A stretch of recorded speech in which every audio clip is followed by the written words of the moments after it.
जय हिंद defence aspirants, welcome back again. This is Divyanshu Pandey.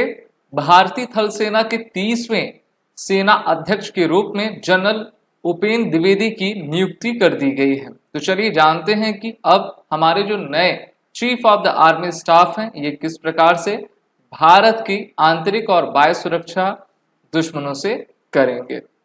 जैसा कि हम सभी जानते हैं कि अभी हाल ही में 30 जून 2024 को भारतीय थल सेना के 30वें और नए chief of the army staff के रूप में जनरल उपेंद्र द्विवेदी को जो है आपका अपॉइंट कर दिया गया है।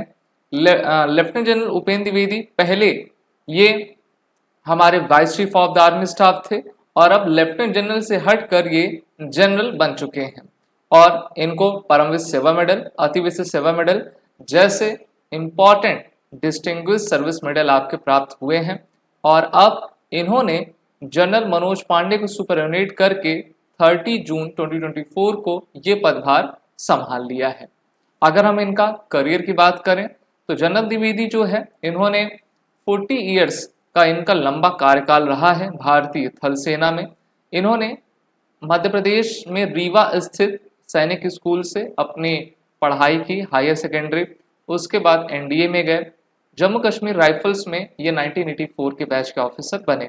वैसे तो हमारे जो मनोज पांडे जी थे वो अप्रैल में रिटायर होने वाले थे, मई में रिटायर होने वाले थे और उसके बाद जो है उपेंद्र द्विवेदी जी भी जून में आपके रिटायर होने वाले थे। फिर भारत सरकार के द्वारा 1 महीने का एक्सटेंशन जनरल मनोज पांडे को दिया गया और फिर जब चुनाव की परिणाम आ गए तो मोदी सरकार ने द्विवेदी जी का नाम प्रस्तावित किया और उनको भारतीय थल सेना का जो है नया अध्यक्ष बनाया। वैसे तो ये भी रिटायर होने ही वाले थे, लेकिन सीनियरिटी को देखते हुए, एक्सपीरियंस को देखते हुए भारत सरकार के द्वारा ये फैसला आपका लिया गया है।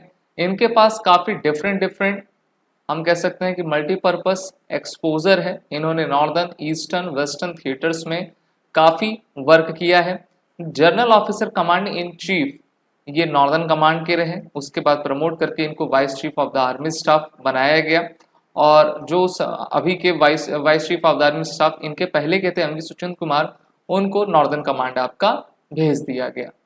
ही takes over as the chief of the army staff at a time when the global geo strategic environment remains dynamic. हम सभी जान रहे हैं जो बड़े बड़े देश हैं वहां पर चुनाव हो रहे हैं। जब चुनाव होते हैं तो सरकारें बदलती हैं तो रणनीतियां बदलती हैं और सिर्फ हम अपने बॉर्डर्स को बॉर्डर तक ही अगर हम देखें तो वैसे हम सुरक्षित नहीं रख पाएंगे। हमको एक मल्टी डोमेन का व्यू पर्सपेक्टिव लेकर आगे चलना पड़ता है और जो भी आर्मी जनरल बनता है उससे ये अपेक्षा की जाती है कि वो भविष्य के बारे में सोचे और अपने फोर्स को मॉडर्नाइज करता चला जाए। इनके कंधों पर यह भी जिम्मेदारी रहेगी कि ये थिएटर कमांड्स को जल्द से जल्द आपका बनाए और हमारे सेना को, हमारी थल सेना को मेनली मॉडर्नाइज करते जाएं। मेनली जो है make in India, made in India आत्मनिर्भर इनिशिएटिव के साथ, क्योंकि इस बार इंडियन आर्मी ने भी अपने इस साल का theme year of technology advancement से रिलेटेड आपका रखा हुआ है और मॉडर्न वॉरफेयर में हम कैसे आगे बढ़ सकते हैं इस पर सेना का आपका मेन फोकस रहेगा। Operational preparedness to counter security threat to rising nation therefore would figure prominently as a key focus area of the chief of the army staff. 2020 में हमने गलवान वैली का इशू देखा था और अब भविष्य में कुछ भी हो सकता है, इसलिए सेना को पूरी तरीके से मुस्तैद रहना होगा और प्रायोरिटी हमारी हमेशा नेशनल डिफेंस रहनी चाहिए। और इस बात को काफ़ी अच्छे तरीके से हमारे इंडियन आर्मी के सभी जनरल्स जानते हैं और उस पर लगातार कार्य किया करते हैं। तो जो हमारे जनरल ऑफिसर हैं इनकी काफ़ी अंडरस्टैंडिंग है मॉडर्न और इमर्जिंग टेक्नोलॉजीज़ को लेकर, जिसको हम सिक्योरिटी डोमेन में आपका पजेस करते हैं। साथ ही साथ ऑपरेशनल इफेक्टिवनेस को हम कैसे बढ़ा सकें।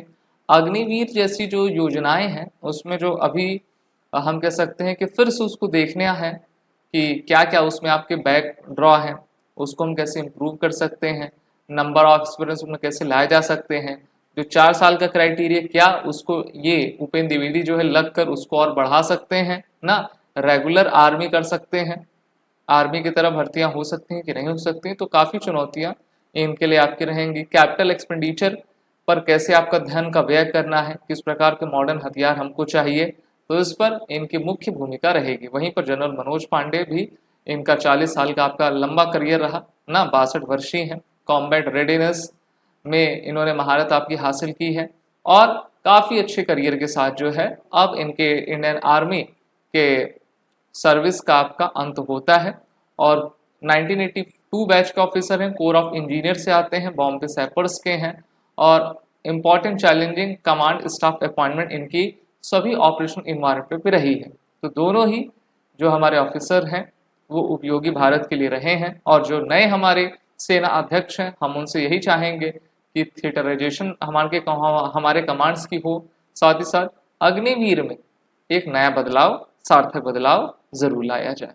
हमारे तरफ से इनको काफ़ी शुभकामनाएं, बधाइयाँ। अगर आपको वीडियो अच्छी लगी तो आप भी इसको लाइक शेयर जरूर करें। These are the courses run with the crack exam. वो रिटर्न कोड का यूज़ कर लें जिससे कि आपको एडमिशन लेते वक्त 10% का फ्लैट डिस्काउंट मिल जाए। जय हिंद। अगर आप एक डिफेंस एस्पिरेंट हैं और SSB interview, NDA, CDS, AFCAT जैसे एग्जाम्स के लिए प्रिपेयर कर रहे हैं तो आप एसएसबी क्रैक एग्जाम्स के कोर्स को चेक करना ना भूलें। आप हमारी लर्निंग एप्लीकेशन को गूगल प्ले स्टोर से भी डाउनलोड कर सकते हैं।